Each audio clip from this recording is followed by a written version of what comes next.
उस मोड को ऑन कर देती है जिससे कार के अंदर कोई नहीं जा सकता।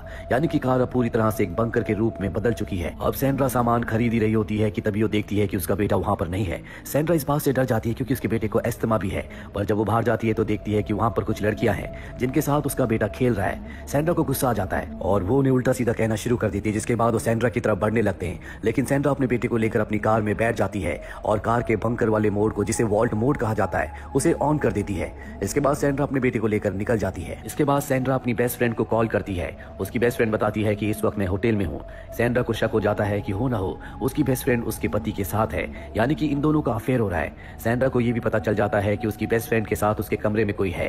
वो उसे इंसिस्ट करती है कि मुझे उसका चेहरा दिखाओ, पर उसकी बेस्ट फ्रेंड उसे चेहरा नहीं दिखाती और फोन को कट कर देती है। सैंड्रा की परेशानियां अब और भी बढ़ जाती है, पर अब सैंड्रा अपनी मदर इन लॉ के घर पहुंच चुकी है। पर घर के अंदर जाने की बजाय वो तय करती है कि वो उसी होटल में जाएगी जहां पर उसके हस्बैंड ने स्टे किया ताकि उसे रंगे हाथों पकड़ सके। और अब वो अपनी कार को पूरी स्पीड से उस तरफ भगाना शुरू कर देती है। कार का एआई सिस्टम उसे बताता है कि आगे एक्सीडेंट है, हमें दूसरे रूट से जाना चाहिए, लेकिन वो किसी भी तरह से जल्द होटल तक पहुंचना चाहती है। इसीलिए कार के एआई सिस्टम से कहती है कि मुझे सबसे शॉर्टकट रास्ता बताओ। और अब उसकी कार एक शॉर्टकट रास्ते की तरफ बढ़ चलती है जो कि बीहड़ का रास्ता होता है। चारों तरफ बहुत ज्यादा अंधेरा होता है, इसीलिए उसे कुछ नहीं दिख रहा होता। और अब सैंड्रा, जो कि बहुत ज्यादा टेंशन में है, वो सिगरेट जला लेती है। सिगरेट के धुएं से कार के एआई सिस्टम को लगता है कि कार में आग लग गई है, इसीलिए कार के वो इमरजेंसी मोड को ऑन कर देती है। हालांकि सैंड्रा से कहती है कि मैंने सिर्फ सिगरेट जलाई है, लेकिन वो उसकी बात को समझ नहीं पाती।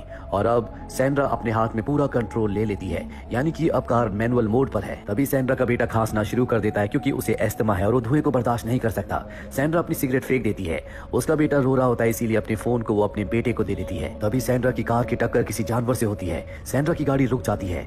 ये कार इतनी मजबूत होती है कि ऊपर पहाड़ से गिरने के बाद भी इस कार का कुछ नहीं बिगड़ सकता।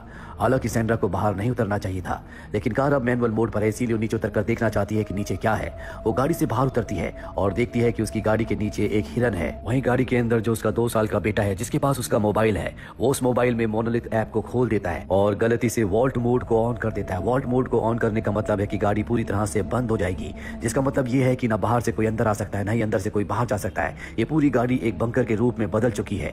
बाहर उसकी मॉम सैंड्रा है। सैंड्रा को अब कुछ समझ नहीं आता कि वो दरवाजे को कैसे खोले। सैंड्रा देखती है कि उसके बेटे ने अभी उसी एप्लीकेशन को खोला हुआ है। वो उसे इशारे से समझाने की कोशिश करती है कि वो वॉल्ट मोड को ऑन कर दे, पर उसका बेटा मात्र 2 साल का है, वो इन बातों को नहीं समझ सकता। और तभी उसके बेटे के हाथ से मोबाइल छूट जाता है और अब वो मोबाइल नहीं उठा सकता क्योंकि उसने सीट बेल्ट लगाई है। 2 साल के बच्चे को पता नहीं होता कि सीट बेल्ट को कैसे खोला जाता है। सैंड्रा बाहर बहुत परेशान हो जाती है। पत्थर से वो शीशे को तोड़ने की कोशिश करती है, लेकिन ये कार दुनिया की सबसे मजबूत और सबसे सेफेस्ट कार है, इसीलिए इसके शीशे को तोड़ा नहीं जा सकता। सैंड्रा पूरी तरह से परेशान हो जाती है। उसने पीछे एक पावर हाउस देखा था। सैंड्रा मदद के लिए वहां पर जाती है, लेकिन वहां कोई नहीं होता। हालांकि वहां पर एक फोन होता है, लेकिन वो भी डेड है। अब सैंड्रा एक बार फिर से कार की तरफ बढ़ने लगती है, लेकिन तभी उसे एहसास होता है कि उसके आसपास कोई जानवर है। वो भागते हुए कार की छत पर चढ़ जाती है, लेकिन उसके आसपास जो भी जानवर है वो इतनी आसानी से जाने वाला नहीं है, इसीलिए वो हैमर से कार पर हमला करती है, जिससे कार का अलार्म बजना शुरू हो जाता है और वो जानवर वहां से भाग जाता है। किसी तरह से रात कट जाती है और सुबह सैंड्रा देखती है कि जिस जगह पर वो खड़ी है चारों तरफ भीड़ है, यानी कि आसपास इन्हें कोई मदद नहीं मिल सकती। तभी उसे याद आता है कि रास्ते में उसने एक एयरपोर्ट का बोर्ड देखा था जहां उसे मदद मिल सकती है। ये सोचकर उसे बहुत खुशी होती है, पर अब बाहर का टेम्परेचर बहुत ज्यादा है और उसका 2 साल का बेटा जो गाड़ी के अंदर है, उसने वुलन कपड़े पहने हैं, जिस वजह से उसे बहुत ज्यादा गर्मी लग रही होती है। सैंड्रा को कुछ समझ नहीं आता कि वो क्या करे, इसीलिए अपनी जैकेट निकाल कर ऊपर सनरूफ पर रख देती है क्योंकि वहीं से धूप से उसे गर्मी लग रही होती है। और अब सैंड्रा एयरपोर्ट की तरफ बढ़ चलती है। कई घंटों तक चलने के बाद भी उसे कोई एयरपोर्ट का निशान नहीं दिखता। वो बहुत ज्यादा थक चुकी है, वो प्यासी भी है, लेकिन सैंड्रा की किस्मत अच्छी होती है कि उसे एक नदी मिल जाती है जहां से वो पानी पीती है। इसके बाद एक बार फिर से वो आगे बढ़ती है और जल्दी वो एयरपोर्ट तक पहुंच जाती है, पर वो देखती है कि ये एयरपोर्ट एक वीरान एयरपोर्ट है जहां पर कुछ टूटे फूटे प्लेन्स के अलावा कुछ भी नहीं है। वो प्लेन के अंदर जाती है। वो प्लेन के रेडियो से संपर्क करना चाहती है, लेकिन वो काम नहीं कर रहा होता। यहाँ पर उसे एक बॉटल मिलती है। वो बॉटल लेकर नीचे उतर जाती है। साथ ही वो प्लेन के 2 टायर्स भी जला देती है ताकि धुएं से कोई इनकी मदद के लिए इस जगह तक पहुंच सके। और अब सैंड्रा बॉटल लेकर नदी तक पहुंच जाती है जहां से पानी भरती है और जब वो गाड़ी के पास पहुंचती है तो देखती है कि उसकी जैकेट नीचे पड़ी है, जो देखकर वो डर जाती है। भाग भागकर वो अपनी गाड़ी के पास जाती है और देखती है कि उसका बेटा गर्मी की वजह से बेहोश है। इसीलिए जो पानी अपने साथ लाई होती है वो गाड़ी के ऊपर डाल देती है ताकि टेम्परेचर कुछ कम हो सके। हालांकि गाड़ी का फैन चल रहा होता है लेकिन एयर कंडीशन बंद होता है, इसीलिए उसके बेटे को बहुत ज्यादा गर्मी लग रही होती है। और अब सैंड्रा के मन में एक आइडिया आता है। वो कार के फ्रंट में जहाँ से हवा अंदर जा रही होती है, जहाँ से वेंटिलेशन होता है, वहां पर वो धुआं करती है ताकि धुआं अंदर जाए और गाड़ी अपनी विंडोज को खोल दे। पर होता इसका उल्टा है। जब धुआं अंदर जाता है तो गाड़ी का जो ऑटोमेटिक सिस्टम होता है वो वेंटिलेशन को बंद कर देता है, जिससे अंदर थोड़ी बहुत जो हवा जा रही थी अब वो भी जाना बंद हो जाती है। सैंड्रा बहुत ज्यादा पैनिक हो चुकी है, इसीलिए वो कार के ऊपर हमला करती है, लेकिन इसका कोई फायदा नहीं है। ये कार बहुत मजबूत है, इसे किसी भी तरह से तोड़ा नहीं जा सकता। सैंड्रा पूरी तरह से हताश होकर वहीं पर लेट जाती है।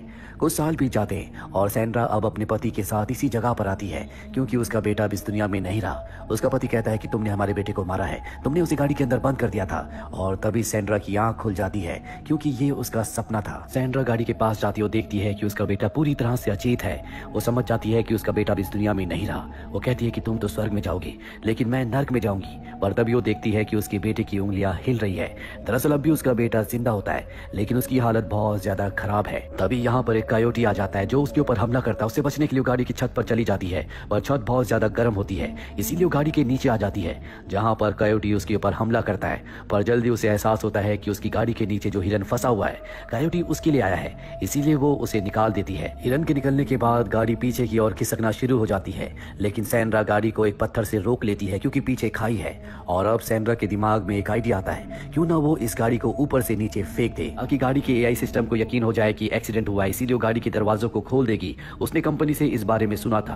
उसे इस बात का भी यकीन होता है कि गाड़ी बहुत मजबूत है, गाड़ी को ऊपर से फेंकने के बाद भी उसके बेटे को कुछ नहीं होगा।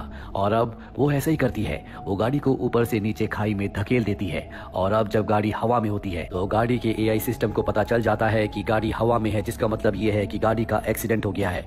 इसीलिए वो अपने मोशन सेंसर को एक्टिवेट कर देती है, जिस वजह से गाड़ी अपने आप ही बैलेंस होना शुरू हो जाती है और जल्दी नीचे जमीन पर गिर जाती है। चारों तरफ धूल होती है। सैंड्रा डर जाती है, वो भागते हुए नीचे आती है। वो देखती है कि गाड़ी बहुत ही सेफ तरीके से नीचे लैंड हुई है। साथ ही अब दरवाजा भी खुल चुका है क्योंकि गाड़ी को इसी तरह से डिजाइन किया गया था कि एक्सीडेंट होने पर गाड़ी के दरवाजे अपने आप ही अनलॉक हो जाएंगे। वो अपने बेटे को गाड़ी से बाहर निकालकर उसके कपड़े उतार देती है ताकि उसे ठंडक महसूस हो, लेकिन अब भी उसके बेटे की जान खतरे में है।